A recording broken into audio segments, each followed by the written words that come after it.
the great Redbox Swindle, the Poltergeist of Boring Forest.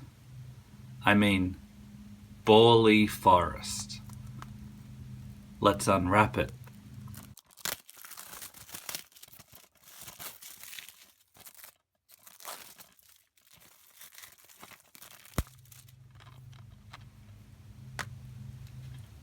The journey that this film has made is more extraordinary than the plot it was trying to convey. It stars Marina Petrano as Paige, and she's pretty much the only one who can act in this lovely film. Do you think they got Skeletor for the front cover here from the 1987 Masters of the Universe film? It's possible, right? Oh look, a guy with a scythe. And that's how our movie starts off, with a girl swinging on a swing. Then a country boy starts walking towards her with a scythe, like a hooked blade weapon. She runs away, as you do, and then plays the old trick of trying to hide behind a tree. It doesn't work. Now we come back to the present day with our heroine Paige, again played by Marina Petrano. And she's at a party in the woods. Dare I say, Borley Forest. Everyone's drinking empty red cups. She's looking for her friend Kirby and Danielle. She wanders off the beaten track and finds a creepy old tree with a rope dangling down. She pulls on it, and I kind of like this special effect. Everything gets dark behind her as soon as she touches it. And then she finds her friends, but she feels weirded out. They drop her off home. Her parents are upset that she snuck out to go to this party. And then these camera angles are just incompetent. Like normally, you keep the camera eye level with your characters unless you're trying to shift like a power dynamic. If there's a power imbalance, like someone has more authority than someone else, then you'll shoot them from below so they appear taller, or if someone's being lectured to, the camera would be higher. But here, like this lady, we're looking down on her even though she's one of the parents. But let's fast forward ahead. I've watched the bonus features on this, and it was a low budget, they refer to it as a micro budget film shot on the Gulf Coast of Florida, near St. Pete's, Seminole County, and most of these people aren't actors. It's amazing it's got this far into my hands. So Paige, our actress, main character, works in a restaurant. She's a waitress. She meets this customer, Cooper, who flirts with her by pronouncing root beer with an upward inflection on the end. I'll have a root beer. Then she goes home. In her bedroom, there's like a droning electrical sound, and then a shadow passes by her bed, and that's pretty much repeated throughout the film. Her parents are going away now, and I actually like this shot. It's from the trunk of the car. Could be a station wagon. It's very like Norman Rockwell. They're leaving her alone with her brother, her older brother, and his wife or girlfriend. But see, I'm crediting them with a good shot. So the stakes are high now. Parents are gone. It's like, don't tell mum the babysitter's dead, and Home Alone. Later at school, Paige is walking with a friend, and then the audio here is terrible. It's very tinny. Roger Hampton. Ew.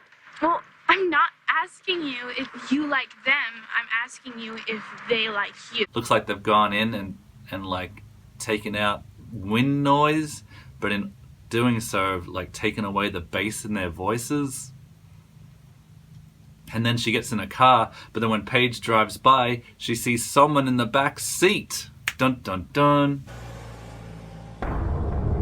I love that scene. It's so goofy, yet like unsettling, because she has no idea who's in the back seat. I feel like they should have lent into it more. Called the whole movie The Killer in the Back Seat, like the old urban legend. Like, this shot reminds me of the old fucking 1950s I Was a Teenage Vampire with the guy driving next to the creature thinking, what am I going to do? How am I going to get rid of this thing? That should be the cover of the movie, not Skeletor. And of course, she invites a friend over to spend the night as a security blanket. But then the ghost boy jumps on them. And then her friend is now in a coma.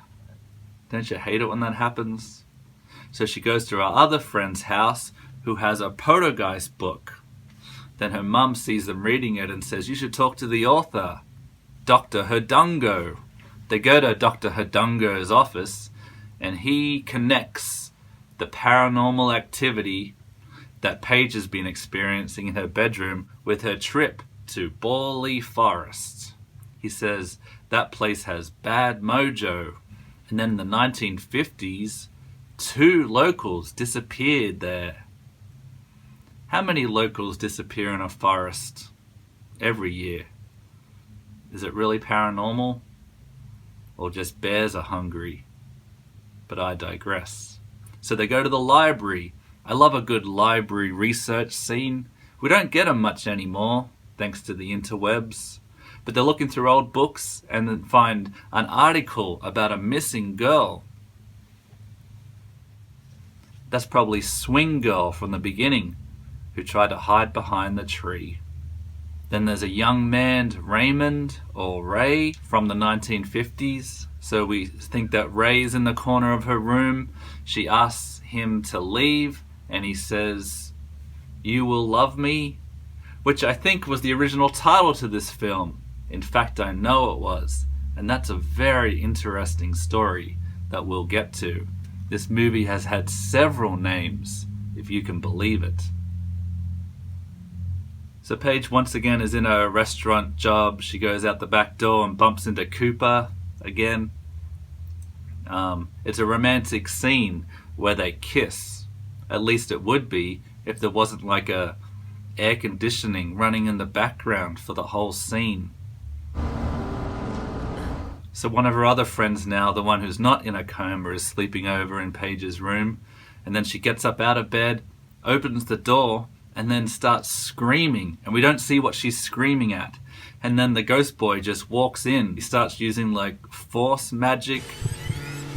A little effective, especially for a micro-budget film like this one, shot in Florida. Nah, I love Florida. I've shot movies in Florida myself with my mates.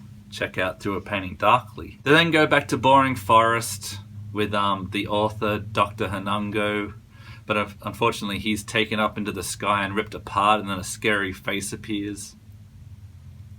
Paige follows the ghost boy into the woods, and then by the tree that he apparently was hung on by some vigilante fathers from the 50s who assumed he was the one that killed their daughters who went missing.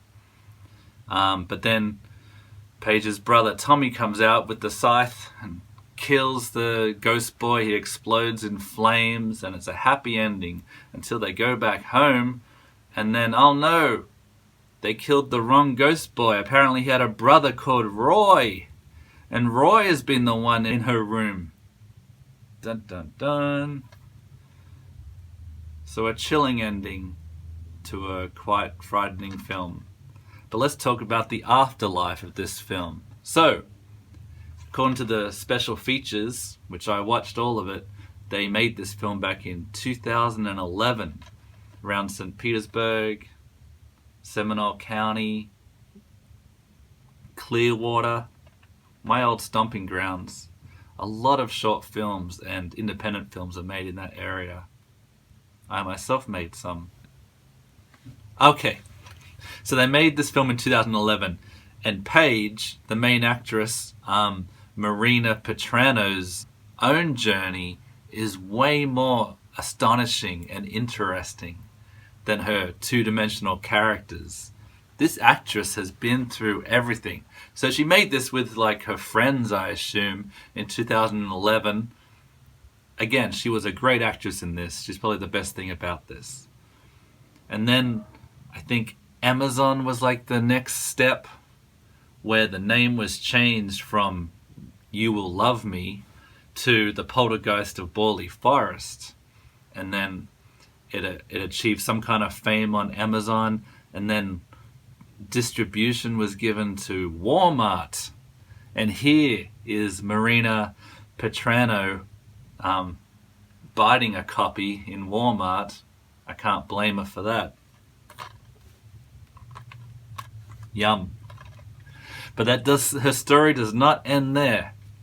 So after it was successful in Walmart, Redbox got a hold of it. Redbox was the heir apparent to Blockbuster Video, like the last place that anyone can rent DVDs. And they put it in the Redbox. And I think because the title was called The Poltergeist, with very fine print of Borley Forest, people assumed it was Poltergeist. And in 2015, the remake of Poltergeist came out. And I think people looking on the picture screen at Redboxes thought they were getting Poltergeist, and they got this instead.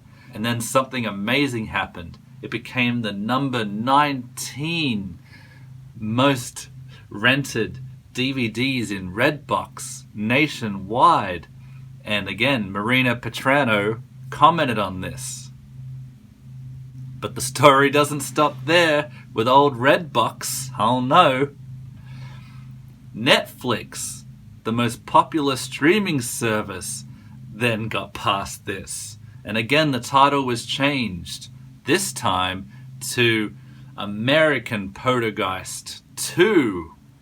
Kind of like a Troll 2 switcheroo, where they changed the title to a sequel to let it hang off the coattails of a previous horror film. And again, Marina, totally in shock. I'm on Netflix. ... Starring in a movie. ... That's weird. ... It certainly is weird, but I can't think of a nicer person to deserve this.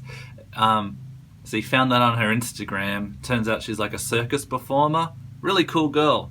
And she just happened to star in this now Netflix famous film, which is up there, sharing space with Stranger Things and other acclaimed productions.